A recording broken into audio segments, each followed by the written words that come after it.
Hi, everyone. I'm Anita Sharma. You're watching headlines here on A News. Well, the first day of talks wrap up in Riyadh with the United States and Russia agreeing to work toward ending the war in Ukraine.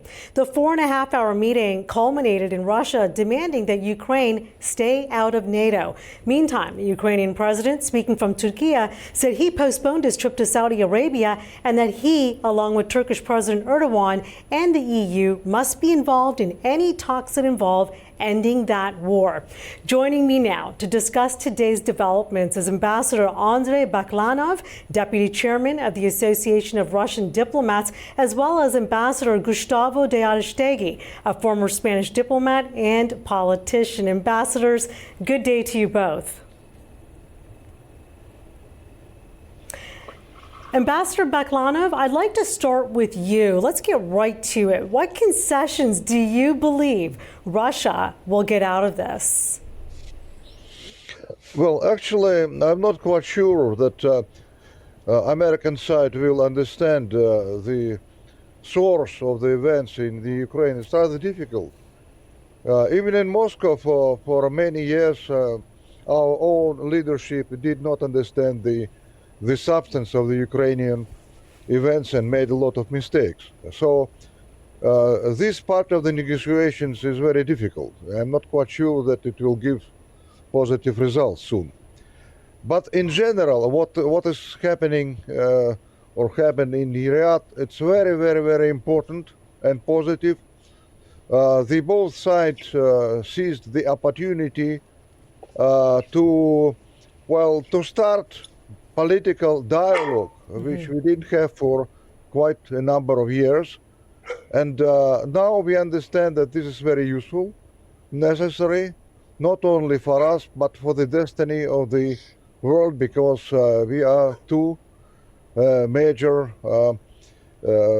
political and military forces on the earth. So the start is there, but the results also will be rather difficult to obtain.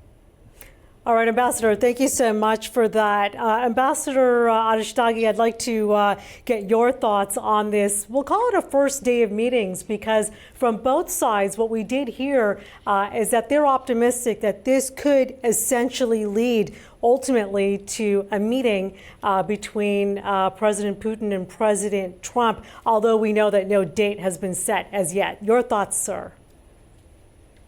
Well, in the first place, what we need to see is that this is just a preliminary meeting. Mm-hmm. It is not actually the peace talks. What both foreign ministers, the Secretary of State and Foreign Minister Lavrov are doing are setting the ground and the conditions for both heads of state to meet in Riyadh, something that was going to happen somewhere or another, but since both of them had planned trips over to the Saudi capital, it was only the logical place to meet. Mm-hmm. The actual peace talks will happen later, and as the Secretary of State of the United States, Marco Rubio, has very clearly stated, that will not happen, and I want to underline that it won't happen if the Ukrainian delegation is not sitting at the table and the EU is not sitting at the table.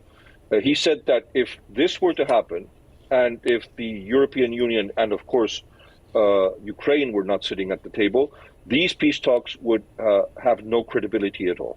The second thing that we need to be very clear about is that all parties involved are going to be making very maximal or maximalistic demands before they sit at the table. This is only logical. This is 101 negotiation skills. This is not exactly how it's going to end. I mean, in a negotiation, nobody can pretend to win 10-0, 9-1, or 8-2. That's not going to happen. It hardly ever ends 5-5, and we know how that is going to end. The Secretary of Defense, Pete Hegseth, did say that it was unrealistic to aim at going back to pre-2014 borders. Well, this, of course, leaves a very wide array of substantial matters to negotiate. Mm-hmm. This means that every gain that was made after 2014, excluding, of course, probably Crimea, is negotiable. That is. Okay, Ambassador Baklanov, what are your thoughts on that? Because it looks like in some way, shape, or form, there's a concession that's already on the table when Marco Rubio is essentially saying we have to look at a future past 2014 now. What are your thoughts on that, sir? Well, actually, I think that it's not the problem of concessions at this juncture. It's the problem of understanding each other.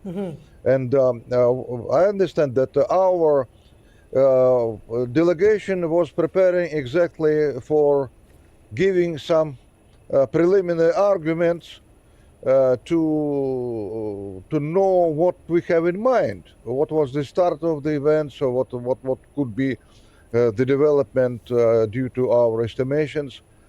And also there is another very important issue which we propose for our delegation to activate certain positive possibilities for the common cooperation between Russia and the United States of America. I'll give you just one example. Please. If we, instead of quarreling, will cooperate in northern areas of the globe, and if the United States will take control of more lands there, it will give us very big opportunities to share the big amount of the wealth which is hiding the North. It's approximately 120 trillion of dollars. So it's much better for us to find some way of dealing together. And this is just one of the examples. So it's what we're trying now to give Americans the opportunity to think about the visible positive results of returning back to normality in our relations and to cooperation. Okay, so fair enough. It looks like that's what Russia is willing to sort of work with to move ahead, like you said, in working with U.S. President Trump to fortify the North, if you will. Ambassador Arestagi, back to you. There's an article in the Telegraph. Essentially, it was revealed, not confirmed, but revealed that Trump has a confidential plan that could put Ukraine, for lack of a better term, in a bit of a pickle. It looks like he's making a demand for about $500 billion US in the form of a payback. One can only assume for all the support that the United States has provided to Ukraine for this war that's carried on for several years now. If in fact that is true, and what you just heard from Ambassador Baklanov, is this really perhaps the US's way of also bringing something to the table so it too can work with Russia moving forward? Well, I think that if we are to understand the situation here, it is not a two-side negotiation. This is a four-side negotiation.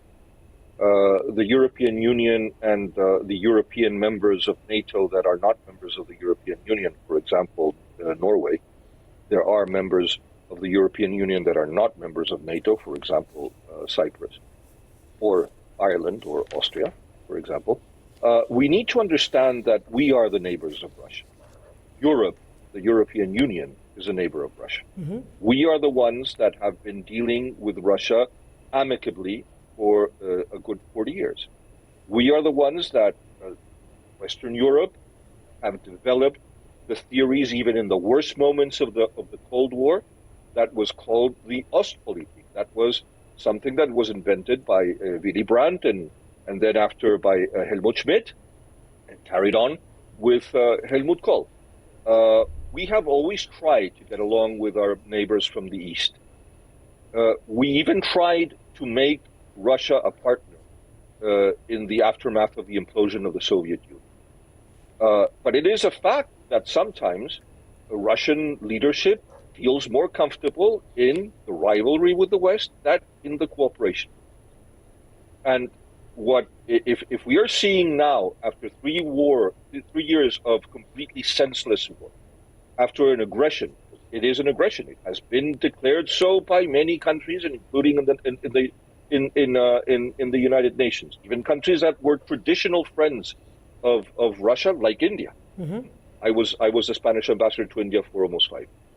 So, if this is the case, and we can turn things around and make of this horrible tragedy that has killed hundreds of thousands of people, of innocent people, and even soldiers on both sides, Ukrainians and Russians, and we can learn the lessons of what confrontation will take us.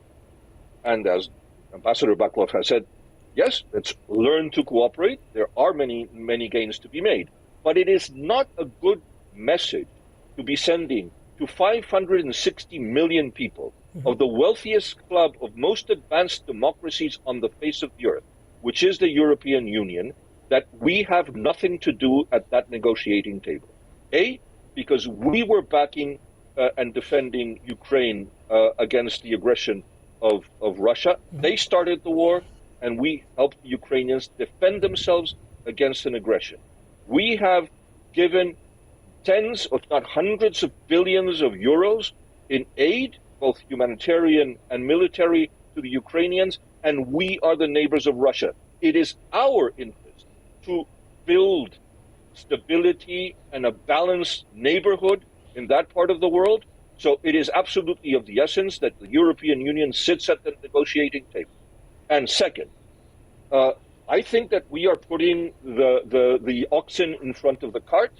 The cart in front of the oxen, when we are saying that we need to reach some kind of exploitation agreement of the wealth that is in the Arctic.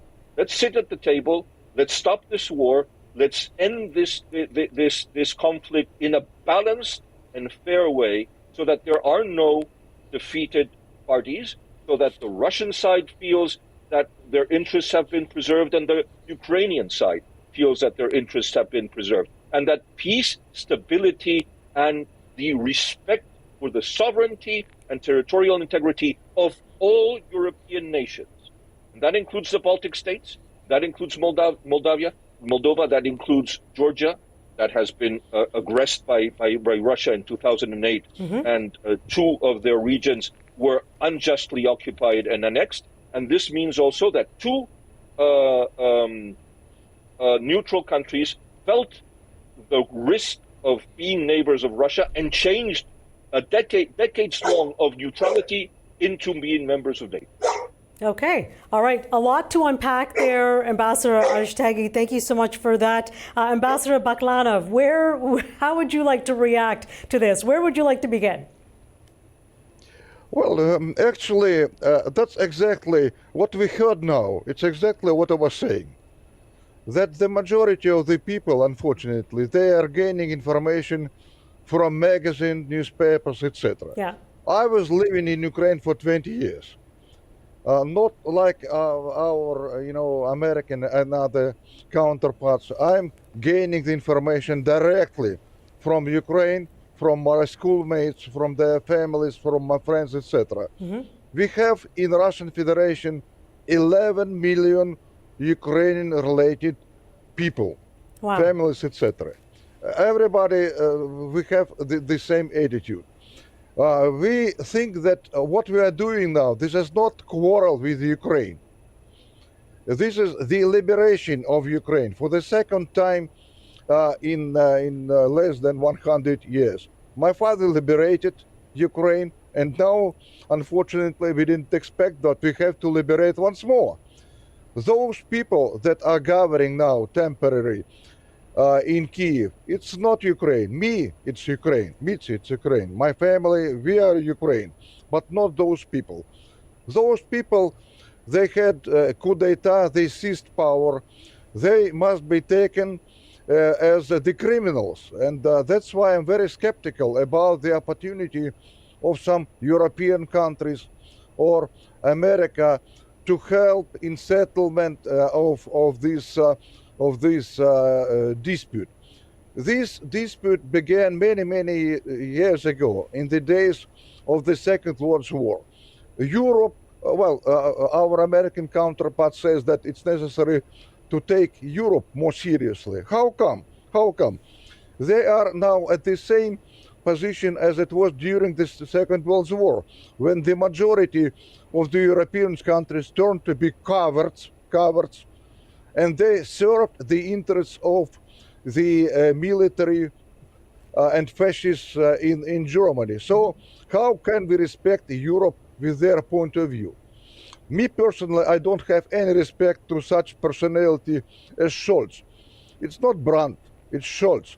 So we are waiting when the European countries will return back to a certain degree of normality and will elect Brandt-type personalities to lead these countries, then we'll have the opportunity to bring them for the negotiations.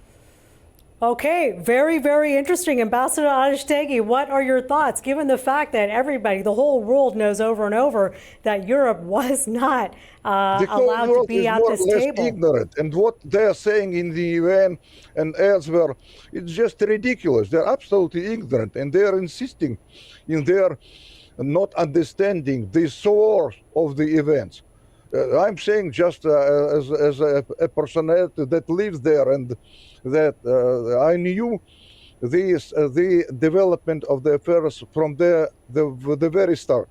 Okay, Ambassador Baklanov, thank you so much for that. Ambassador Aristegui, take it away. Yes, I mean, I would never venture an opinion about my counterpart in a debate, as Ambassador Vakov has said. I do not gain information from the newspapers or the magazines, if those exist anymore at all.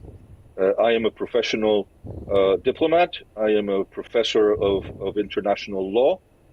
I am an international lawyer, and I was a member of parliament for 12 years, and I was a member of the Council of Europe Parliamentary Assembly. I've been to Eastern Europe and to Russia dozens of times, and then I was a member of the Parliamentary Assembly of NATO.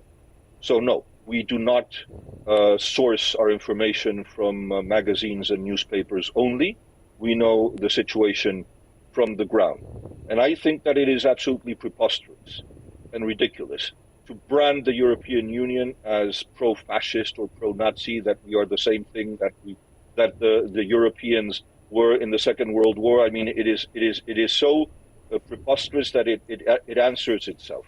This is not how our Russian friends are going to advance in any way in a negotiation, by degrading or insulting 560 million people that are the most advanced democracies in the world, and that have been the vanguard of the defense of human rights, of liberty and freedom around the world. And it is very weird to say that you don't want to negotiate with the Europeans, and again that you only want to negotiate with the Americans, but at the same time that we are pro-fascist. I mean, we have to be serious. I mean, I surely think that my counterpart in this debate is a very well-educated person, mm-hmm. and it is completely incredible that somebody that is educated could have an opinion of branding the European Union as a fascist or pro-Nazi organization. It's completely ridiculous. Ambassador Aristegui, one thing is clear, though, when Ambassador Baklanov said that, as for now, and I don't want to put words in your mouth, Ambassador Baklanov, but essentially Russia's not interested at this point in having Europe at the table. Europe was not at the table in Riyadh. It's incredible, right? Like, what we saw today transpire was that it was Russia at the table, it was the US at the table, with a promise from the Secretary of State that, yeah, sure, down the road we will see the EU and Ukraine at the table. What are your thoughts on that? What kind of a message does that send to the rest of the world, knowing that even for this preliminary meeting, that who should be considered heavyweights are not there, namely the EU? Actually, the problem is that the position of the Europeans, it's just like a vicious circle. Mm-hmm. Vicious circle. they are not giving us an opportunity to give them arguments. They are absolutely, not ready for listening for the other point of view, and they are ignoring the facts. Ignoring the facts. I know also those people because I was 2 times working in our embassy in England, so I know Europeans, and we also negotiated for many times in NATO headquarters, etc. And I was sending parliamentary delegation as the head of the department in our Senate, Foreign Relations Department. So, well, I know those people. I think that they are not prepared to be useful at this juncture. That's why, well, I don't think that we must ignore them, but we must give them an opportunity to behave themselves more, more seriously, because they are repeating all the time all those arguments that seem to be futile. That's why I'm very much skeptical about the possibility of European politicians of the reality we are facing today to be useful for the settlement of the Ukraine. American something else. American is the major party in the development of the fields as well in the world. So we need to consultate them because we are two major actors. But well, also there is a rather big opportunity that there will be difficulties for us with Americans to go on in the fruitful way as far as the settlement in Ukraine is concerned. The rest of the problems, there are the dimensions, perhaps seem to be less difficult than this topic dealing with the Ukraine. Ukraine is very specific. It's very specific. Ambassador Aristegui, your thoughts, sir. I also wanted to know, to get your reaction to the fact that, yeah, the EU at this juncture is not seem to be significant in any way. Down the road, Rubio has expressed that in fact will be the case. But your thoughts, sir?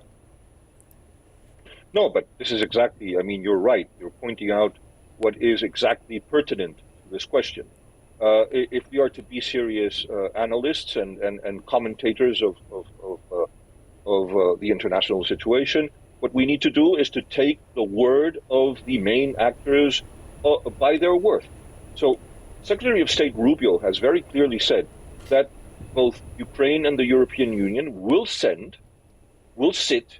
at the table when the negotiations actually begin.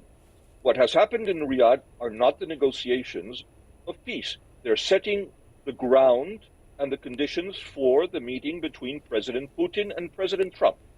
So this, of course, is a bilateral issue because they have to establish which are going to be the conditions, the agendas, or whatever else that needs to be discussed with both parties when two heads of state are going to meet. Once the framework of a negotiation, a peace negotiation, is accepted by Russia as per the wishes of all parties concerned, then the European Union and Ukraine will sit at the table, and no agreement that will come without the opinion or the safeguard of the interests of all parties concerned. This means that it is not just about the security and the stability of Ukraine. It is also about the security of the members of the European Union that are members of NATO that are neighbors of Russia. That means the Baltic republics. That means Poland. That means Finland. And that means Norway, and that means Sweden, even if they don't have a land border. This means that we are all concerned, even Spain, which is on the western side of the continent. We are all members of NATO. We have the same interest, and our interest, in spite of what my Russian colleague is saying, is that we want to go back to a balanced and mutually respectful relation, which means that trying to minimize the importance of 560 million people that are the richest and most powerful economy in the world all put together. That is the most powerful commercial and financial group of nations of the planet. And not understand what the weight of the European Union means simply it shows that, unfortunately, sometimes our Russian friends are terribly short-sighted. Okay, great points all the way around, Ambassador Aristegi as well as Ambassador Baklanov. We didn't even get to the fact that right now President Zelensky of Ukraine is in Turkey, where he said that any future negotiations have to involve Turkey as well as the EU and Ukraine. They all have to be at the table, but we will have to leave it there. Gentlemen, thank you for your time, and viewers, thank you very much for your time. Have a great day.